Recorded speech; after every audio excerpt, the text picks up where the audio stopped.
గద్వాల విద్వత్ గద్వాల 7వ నెంబర్ జాతీయ రహదారికి 16 కిలోమీటర్ల దూరంలో ఉంది. ఎర్రవల్లి క్రాస్ రోడ్స్ నుంచి గద్వాల వైపు బయలుదేరితే గద్వాలకు 3 కిలోమీటర్ల ముందే దర్శనమిస్తుంది శ్రీ జమ్ములమ్మ తల్లి దేవాలయం. ఈ తల్లి దీవెనల కోసం రాష్ట్రం నలుమూలల నుంచే కాక పొరుగు రాష్ట్రాల నుంచి కూడా భక్తులు వచ్చి తమ మొక్కులు చెల్లించుకుంటారు.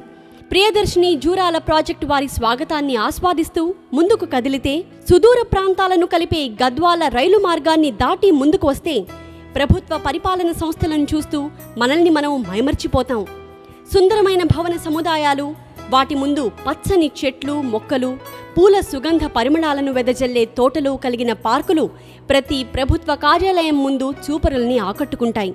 ప్రభుత్వ కార్యాలయాల మధ్యలో నుంచి రాజీవ్ మార్గ్ ద్వారా గద్వాలలోకి ప్రవేశించేటప్పుడు భాగ్యనగరపు ట్యాంక్ బండ్ని తలపించే విధంగా మార్గ మధ్యంలో అక్కడక్కడ మన దేశ నాయకుల విగ్రహాల సరళితో పాటు దర్శనమిస్తుంది సోమభూపాలుని శౌర్య శక్తికి, భుజకీర్తికి నిదర్శనమైన కోట ఫిరంగి. ఫిరంగిని చూస్తుంటే సోమభూపాలుని కథలు ఇప్పటికీ ప్రజల హృదయాలపై చెరగని ముద్రలు వేస్తున్నాయి. గద్వాల అంటే గలగల పారే కృష్ణానది, భూలక్ష్మి చెన్నకేశవ శిఖర గాలి గోపురం, నలసోమభూపాలుని పరాక్రమ శౌర్య చిహ్నమైన కోట, రంగురంగుల జరీ చీరల నాజూకు నైపుణ్య చేనేత పరిశ్రమ. ఇలా ఒకటని కాదు, ఈ నేల, ఈ గాలి, ఈ సెలయేరు ప్రతిదీ ఒక ప్రత్యేకతని సంతరించుకుంది. పంచభూతాలలో ఏది గొప్పో చెప్పడం ఎంత కష్టమో, ఇక్కడి నేల, నీరు, గాలి, జనం, రాజులు, పశుపక్షాదులు అంతే విశిష్టతని కలిగి ఉన్నాయని తెలిసి మనసు పులకరిస్తుంది. శిలా ఏనుగులు ఆహ్వానం పలికే లింగంబాయి శిలలపై శిల్పాలు చెక్కినారు, మనవారు సృష్టికి అందాలు తెచ్చినారు అనే పాటని గుర్తుకు తెచ్చే విధంగా శిల్ప కళా చాతుర్యంతో అలరారే చొక్కంబావిని చూసినప్పుడు మనసు ఆనందహేళితో పరవశించిపోతుంది.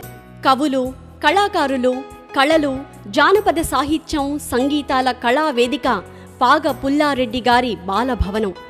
సాహిత్యంలోనూ నాట్యంలోనూ జాతీయ స్థాయిలో గుర్తింపు పొందిన కళాకారుల పేర్లను వింటుంటే ఆశ్చర్యపోతాం. రాజగౌరవం పొందిన నేల విద్వత్ గద్వాల, సాహితీ సుమాల మాల ఈ గద్వాల. గద్వాల పట్టు చీరల ప్రాధాన్యతని తెలుసుకుంటుంటే ఆశ్చర్యంతో పాటు భక్తిభావము మనసులో మెదులుతుంది. అగ్గిపెట్టెలో అమరే విధంగా జరీ చీరలను ఉత్పత్తి చేసిన అద్భుత నైపుణ్యం గల చేనేత కార్మికులు ఉండే నేల ఇది అని తెలిసిన వెంటనే మనకు మరో విషయం తెలుస్తుంది. భక్తిభావంతో ఇచ్చటి చేనేత కార్మికులకు శిరసు వంచి నమస్కరించాలనిపిస్తుంది. తిరుమలలో జరిగే శ్రీ వెంకటేశ్వర స్వామి బ్రహ్మోత్సవాలలో స్వామివారికి సమర్పించే మొదటి వస్త్రముని 6 చేనేత కార్మికులు ఎంతో నిష్ఠతో, నియమాలతో, భక్తిభావంతో, తదేకమైన దీక్షతో తయారు చేస్తారని తెలిసినప్పుడు ఇచ్చటి చేనేత కార్మికులకు భక్తిభావంతో నమస్కరిస్తాం. ఇచ్చటి కోట చరిత్రని తెలుసుకున్నప్పుడు మనసు అనేక భావోద్వేగాలకు గురవుతుంది. ఈ నేలపైన పిరికివాడు ధైర్యవంతుడిగాను, అమాయకుడు తెలివిమంతుడిగాను మారాడు అనడానికి నిదర్శనం ఈ కోట లోపల ఉండే శ్రీ మహారాణి ఆదిలక్ష్మీదేవమ్మ డిగ్రీ కాలేజ్, అందులో చదివిన విద్యార్థులే.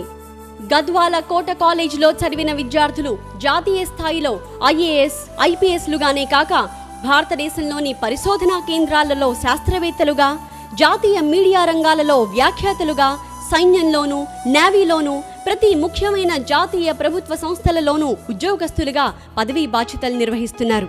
ఈ కోటలో వెలిసిన భూలక్ష్మి చెన్నకేశవ స్వామి దేవాలయంతో పాటు రామకృష్ణ సహదేవాలయం పరిసరాలు శిల్ప కళా నైపుణ్యానికి ప్రతీకలు. ఇచ్చట ఉండే దృఢమైన ధ్వజస్తంభం అప్పటి రాజుల విజయకేతనానికి చిహ్నం. ఇచ్చటి ధర్మగంట నాటి పాలకుల నీతికి నిదర్శనం. పంచలోహాలతో తయారు చేయబడిన గాలిగోపురం గద్వాల మీద సూర్య భగవానుడి కిరణాలు ప్రసరించినప్పుడు సమస్త ప్రాణులు పరవశించేవి. కోట చుట్టూ ఉండే పటిష్టమైన ప్రహరీ కందకం ఆనాటి రాజుల రక్షణ నైపుణ్యం.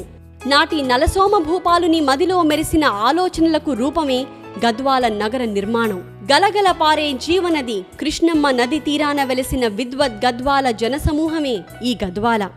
ఆధునిక దేవాలయమైన జూరాల ప్రాజెక్ట్ లక్షల ఎకరాలకు సాగునీరుని అందిస్తూ రైతన్న ఇంటిలోనూ, పంటలోనూ వెలుగుని నింపుతున్న జల విద్యుత్ కేంద్రం. ఇచ్చటి ప్రధాన ఆకర్షణ దాదాపు 5 లక్షల ఎకరాలకు నీరుని అందిస్తున్న ప్రాజెక్ట్ ఇందిరా ప్రియదర్శిని జూరాల ప్రాజెక్ట్. గద్వాల పట్టణానికి మెడలో హారం, కృష్ణానది అగ్రహారం. ఈ దారిలో ఉండే ఆంజనేయ స్వామి దేవాలయం గద్వాలకు అభయం. ఇదే సూక్ష్మంగా గద్వాల కాదు కాదు, విద్వద్ గద్వాల చరిత్ర.